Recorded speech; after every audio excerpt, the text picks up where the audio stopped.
காலைதோறும் புதியவை. கருணையுடன் நடந்து கொள். மே 2. பிறனை அவமதிக்கிறவன் பாவஞ்செய்கிறான், தரித்திரனுக்கு இறங்குகிறவனோ பாக்கியம் அடைவான். நீதிமொழிகள் 14:21. ஒரு மனிதன் என்ற குறும்படம் மனித மதிப்புகள் மற்றும் கடுமையான சூழ்நிலைகளில் கருணையின் முக்கியத்துவத்தை வலியுறுத்துகிறது. ஒரு பெரிய குற்றம் நிறைந்த நகரில் வாழும் ஆங்கில ஆசிரியர் தனது வீட்டிலிருந்து தொலைவில் குடியிருப்பாளர்களுக்கு ஆங்கிலம் கற்பித்தார். ஒரு மாலை அவர் ஒரு கூட்டமான உணவகத்தில் உணவு உண்ண சென்றபோது தனது பணப்பை திருடப்பட்டதை கண்டுபிடித்தார்.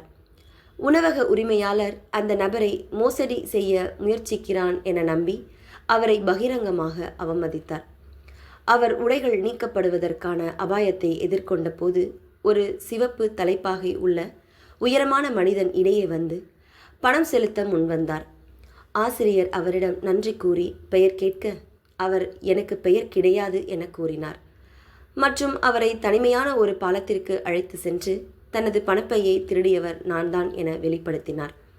அவர் பணப்பையை மற்றும் அதன் உள்ளடக்கங்களை திருப்பி அளித்து பின்னால் பார்க்காமல் சென்று விடுமாறு அறிவுறுத்தினார். இந்த கதை மனிதர்களின் பன்முகத்தன்மையையும் அவர்களின் செயல்களின் அடிப்படையில் மட்டும் அவர்களை மதிப்பீடு செய்ய முடியாது என்பதையும் நமக்கு உணர்த்துகிறது. ஒருவரின் தவறுகள் அவரின் முழுமையான தன்மையை பிரதிபலிப்பதில்லை. அதே நேரத்தில் ஒரு தவறான செயலும் ஒரு கருணைமிக்க இதயத்திலிருந்து வந்திருக்கக்கூடிய செயல் என்பதையும் காட்டலாம். இன்றைய உலகில் நாம் மற்றவர்களை வேகமாக குற்றம் சாட்டுகிறோம். ஆனால் இயேசுவைப் போல நம்மை வேதனைப்படுத்தினவர்களிடம் கூட இரக்கம் செலுத்தக்கூடியவர்களாக நாம் இருக்க வேண்டும். அப்படிப்பட்ட இரக்கம்தான் உண்மையான அன்பின் வெளிப்பாடாகும். இந்த கதையின் ஊடாக நாம் ஒருவருக்கொருவர் கருணையுடன் நடந்து கொள்வது தேவனுடைய அன்பையும் இரக்கத்தையும் பிரதிபலிக்கிறது. இதை நம் வாழ்வில் நடைமுறைப்படுத்தும் போது நாமும் மற்றவர்களுக்கு ஆசீர்வாதமாக இருக்க வேண்டும்.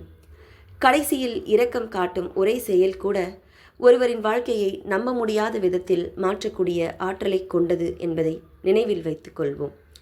ஏழைக்கு இறங்குகிறவன் கர்த்தருக்கு கடன் கொடுக்கிறான், அவன் கொடுத்ததை அவர் திரும்ப கொடுப்பார். நீதிமொழிகள் 19:17.